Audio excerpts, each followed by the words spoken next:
नमस्कार छात्रों, आज अपन क्लास 1 स्टार्ट करना जा रहे हैं, जिसमें आज अपन वास्तविक संख्याओं के बारे में पढ़ेंगे, जो कि अपन 9th क्लास में पढ़ चुके हैं। तो यहाँ पे देखेंगे कि वास्तविक संख्याएं क्या होती हैं। तो वास्तविक संख्याओं को इंग्लिश में रियल नंबर कहते हैं। और वास्तविक संख्या क्या होती है? तो वह संख्याएं जिन्हें अपन रेखा लाइन पर लिख सकते हैं। मतलब रेखा लाइन क्या? संख्या लाइन पर प्रदर्शित किया जा सकता है, उन्हें हम वास्तविक संख्याएं कहते हैं। यहाँ पे लिखा है वास्तविक संख्याएं, वह संख्याएं जिन्हें संख्या रेखा पर लिखा जा सकता है, उन्हें हम वास्तविक संख्याएं कहते हैं। जैसे ये अपनी नंबर लाइन है, यहाँ पर 0 से इस तरफ दाएं तरफ भी चलेगी तो सारी संख्या किसमें? प्लस में, और बाएं तरफ जाएंगे तो सारी संख्या किसमें? माइनस में। तो ये क्या है? यहाँ इस लाइन पे जितनी भी संख्या लिखाएंगी सब क्या कहलाएंगी? वास्तविक संख्या कहलाएंगी। ठीक है। इसके बाद देखेंगे अपन अवास्तविक संख्याएं। तो अवास्तविक संख्या कौन सी होती हैं? वह संख्याएं जिन्हें रेखा या संख्या लाइन पर नहीं लिखा जा सकता है, उन्हें हम अवास्तविक संख्याएं कहते हैं। जैसे करनी के अंदर -2, करनी के अंदर -3, करनी के अंदर -3 आयोटा, करनी के अंदर -4 डेड डैश आदि। अपन यहाँ पर ध्यान क्या रखना है? अवास्तविक संख्याओं को।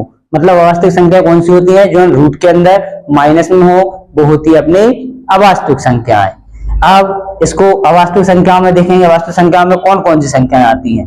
तो अवास्तविक संख्याओं में तो सिर्फ कौन सी रहेंगी? माइनस वाली रहेंगी। अब यहाँ पे लेंगे अपन वास्तविक संख्या। तो वास्तविक संख्याओं में देखेंगे, यहाँ पर सारी संख्या आ रही है। वास्तविक संख्या में नंबर लाइन पर सारी संख्या लिख सकते हैं, इसलिए कौन कौन सी लिख सकते हैं सारी संख्याएं? तो देखेंगे यहाँ पर वास्तविक संख्याएं, जैसे प्राकृतिक संख्याएं।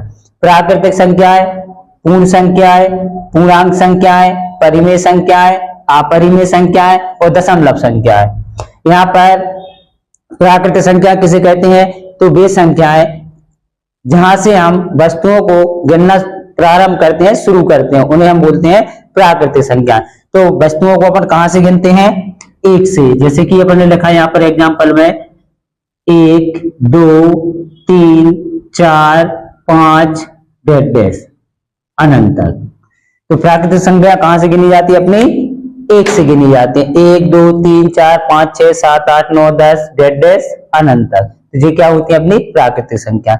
यहाँ पे क्वेश्चन बनेगा सबसे छोटी प्राकृतिक संख्या कौन सी है? तो सबसे छोटी प्राकृतिक संख्या कौन सी? अपनी 1 है। और यदि पूछे सबसे बड़ी प्राकृतिक संख्या कौन सी है, तो सबसे बड़ी प्राकृतिक संख्या होगी अपनी अनंत या इन्फिनिटी। अब इसके बाद आते हैं पूर्ण संख्याएं। तो पूर्ण संख्या कौन सी संख्या होती है? यदि प्राकृतिक संख्याओं में 0 को शामिल कर लिया जाए तो जो समूह बनता है उसे हम पूर्ण संख्याएं कहते हैं। जैसे कि 0, 1, 2, 3, 4, 5 डेड डैश इन्फिनिटी। यहां से पूर्ण संख्या कौन सी कहलाती है? अपनी 0 से लेकर अनंत तक। इसमें प्राकृतिक संख्या में यदि अपन 0 को और लिख ले तो ये समूह कहलाएगा अपना पूर्ण संख्याओं का। इसे अपन अंग्रेजी के कैपिटल अक्षर W से दर्शाते हैं और प्राकृतिक संख्याओं को इंग्लिश के कैपिटल अक्षर N से दर्शाते हैं। इसके बाद आती है अपने वास्तविक संख्याओं में पूर्णांक संख्याएं। तो पूर्णांक संख्याएं होती हैं 2 टाइप की, धनात्मक पूर्णांक और ऋणात्मक पूर्णांक। यदि अपन माइनस में लिख लें, जैसे कि -5, -4, -3, -2, -1 और इस तरह पे जैसे जैसे आएंगे -इन्फिनिटी। तो ये सब सारा सम अपने क्या कहलाएगा? ये कहलाएंगे अपने ऋणात्मक पूर्णांक। ठीक है। इसमें यदि कोई पूछे कि माइनस में कौन सी संख्या बड़ी है, -5 या -1, तो यहाँ पर बड़ी संख्या कौन सी रहेगी? जो 0 के पास में रहती है। तो यहाँ पर बड़ा कौन सा मानेंगे? -1। इसी में आगे लिखेंगे 1, 2, 3, 0 भी शामिल कर सकते हैं, 4, 5 डेड डैश प्लस का इन्फिनिटी। इसे कहेंगे अपन धनात्मक पूर्णांक। इसे अंग्रेजी के I से मतलब इंटीजर माइनस लगा दो, मतलब ये क्या है? ऋणात्मक पूर्णांक है। I के ऊपर प्लस लगा, मतलब ये क्या है? धनात्मक पूर्णांक। ठीक है। इसके बाद आते हैं अपन परिमेय संख्या। तो परिमेय संख्या किसे कहते हैं? वह संख्याएं जिन्हें हम P/Q के रूप में लिख सकते हैं, उन्हें हम परिमेय संख्याएं कहते हैं। यहाँ पर कभी भी q बराबर 0 नहीं हो सकता है, मतलब p बटे q के रूप में लिख सकते हैं। और यहाँ पर क्या नहीं हो सकता है, q इक्वल नॉट 0, मतलब q का मान कभी भी 0 नहीं हो सकता है। तो परिमेय संख्याओं के एग्जाम्पल में देखेंगे तो परिमेय संख्या कौन सी होती है, जैसे कि 0, 1, 2, 3, 1/2, 1/4, -1/2, डैश डैश आदि, ये क्या है अपनी परिमेय संख्या है। और अपरिमेय संख्याएं, तो वे संख्याएं जिन्हें हम p बटे q के रूप में नहीं लिख सकते हैं, उन्हें हम अपरिमेय संख्याएं कहते हैं। तो अपरिमेय संख्याओं में जैसे कि अपरिमेय संख्या 1.3, 4, 5, 6, 7, डैश डैश, ये क्या आपने अपरिमेय संख्या। रूट के अंदर 2, रूट के अंदर 3, ये सब अपनी सारी संख्या क्या है, अपरिमेय संख्या। तो सीधा सीधा नोट डालेंगे यहाँ पर। अपन अपरिमेय संख्या कैसे कहते हैं, जैसे अपूर्ण वर्ग संख्याएं और अनावर्ती अशांत दशमलव संख्याएं अपरिमेय संख्याएं होती हैं, बाकी सब परिमेय संख्याएं होंगी। अब आते हैं आगे दशमलव संख्या। तो दशमलव संख्याएं दो प्रकार की होती हैं, शांत दशमलव और अशांत दशमलव। जैसे कि अपन ने भाग दिया किसी संख्या में, जैसे कि 1 में अपन ने 2 का भाग दिया तो ये आया 0.5, मतलब 2 से पूरा कट गया, तो ये क्या कहलाएगा, दशमलव प्रसार कैसा कहलाएगा, इसका शांत कहलाएगा। और एक इसको करने का दूसरा तरीका ये है कि यदि किसी संख्या के हर में 2 या 5 आए तो उसका दशमलव प्रसार कैसा होता है, शांत होता है। यदि इसके अलावा 2 और 5 के अलावा कोई दूसरी संख्या आती है तो वो कहलाता है दशमलव प्रसार अशांत कहलाता है। और अशांत दशमलव प्रसार जो पूरा पूरा ना कटे, जैसे कि अपन ने 1/3 लिखा, 3 का भाग देंगे यदि 1 में तो कितना आएगा, 0.33333, ऐसा आते ही जाएगा, तो ये क्या कहलाएगा, दशमलव प्रसार अशांत कहलाएगा, क्योंकि ये पूरा नहीं कटेगा, जब अपन काटते रहेंगे और ऐसा आता रहेगा, इसलिए इसे अपन कहेंगे दशमलव प्रसार अशांत है।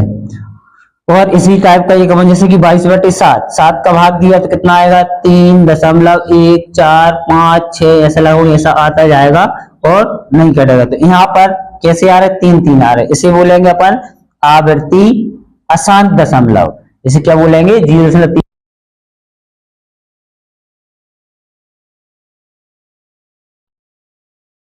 5, 6, 7 अलग अलग नंबर आ रहे हैं, इसे बोलेंगे अनावर्ती अशांत दशमलव।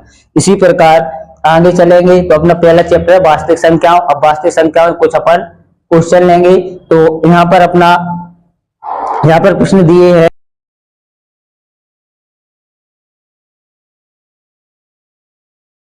के गुणनफल के रूप में व्यक्त कीजिए। आप लोग इसको नोट कर सकते हो।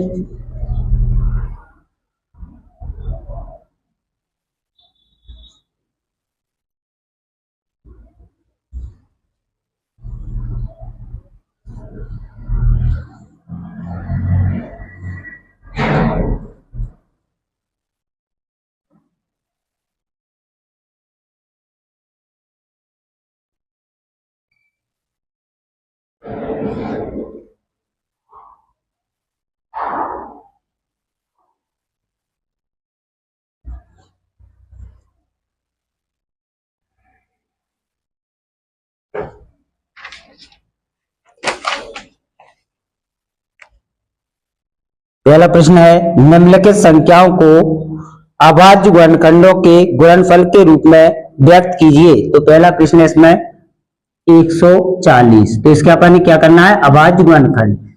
तो पहले देखेंगे सम संख्या या विषम। तो क्या है इसमें, पीछे 0 है, मतलब सम संख्या है। कितने से कट जाएगी, 2 से कट जाएगी।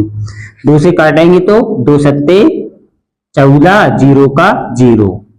2 से काटेंगे 2 3 6, 2 पंचे 10। फिर यहाँ पे इसको 5 से काटेंगे, 5 7 33 और 7 से 7 एकम 7।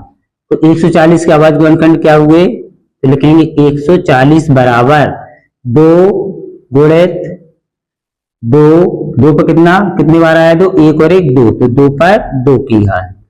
5 एक बार है तो 5 पे 1 की घात, 1 की घात ना लगाओ तो भी चलेगा। यदि संख्या पर कोई सी घात नहीं है तो कितने की रहती है, उस पर 1 की रहती है। तो 140 का अभाज्य गुणनखंड हुए 2 का स्क्वायर इंटू 5 इंटू 7। ये आ गया अपना आंसर। इसी प्रकार अपना दूसरा प्रश्न है 156। तो इसके अभाज्य गुणनखंड करेंगे अपन। तो 156 पहले देखेंगे सम है या विषम संख्या। तो इसके इकाई अंक कितना है 6 और 6 क्या होता है सम। तो यह कितने से कटेगा 2 से। 2 से काटेंगे 2 सत्ते 14, 7 बार बचा 1 तो हो जाएंगे 16, 2 अट्टे 16। फिर 2 से काटेंगे इसको 2 तीन 6 बचा 1 2 नाम 18। 3 से काटेंगे इसको 3 एकम 3 3 तिरका 9। अभी डायरेक्ट कितने से कटेगा 13 से। 13 एकम 13। तो इसकी 156 की अभाज्य गुणनखंड कितने हुए 2 पर 2 की घात इंटू 3 इंटू 13। ये आ गए अपने 156 के अभाज्य गुणनखंड और ये हो गया अपना आंसर।